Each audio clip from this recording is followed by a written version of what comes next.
Yo, Trip lang, trip, pakinggan nyo to. trip, bakit? Trip, Trip lang. trip lang. Halika na narang madali lang talaga. Pangako pagkatapos humihinga ka padali na pare magliliwanag na kung di ka sasabay maiiwanan ka. Ang isip ay wag na gawin pang dalawa dahil isa lang ito. Ang gusto lang naman ito ay maging masaya. Para di ka mabato ay iwasan mo kung pananatili sa isang lugar. Ibig ko sabihin ay huwag ka papasakop sa takot, wag ka papasakop. Kapag nangate, di ka dito isipin mo hinipan sa lahat ng karanasan mo dito sa mundo. Bilang tao, gano'n pa rin hindi nagbago. Pinakamasaya yung di pinlano. Kasi pag Di mo pa alam, di mo pa nakakatakot pero exciting naman. Exciting!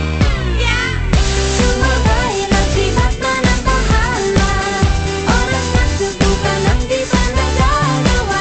Minsan lang kaya magpakaligaya. Mag-enjoy, magsaya, walang mawawala. Trip, trip, trip, trip lang. Trip, trip, trip, trip may lang. gusto kong gawin pero nangangamba na baka mga tao tawanan ka. Nais kumanta pero di mo forte. 5 piso lang naman ang karaoke. Go, basta sa bakanting lote. Joke, galingan kahit konti. Kahit rip, bigay lahat sa ginagawa mo. Na sa ganun ay walang masabi ang ibang tao. Sa ginagalawa nating mundo ay maraming loko-loko. Hindi mo naman inaano. Ano ba talaga ang kailangan nyo? Siguro ang trip ko'y trip nyo rin. Hindi nyo lang magawang gawin. Kung ganyan na sakyan mo na lang, wag ka na mag-alala kung saan ka dadalhin.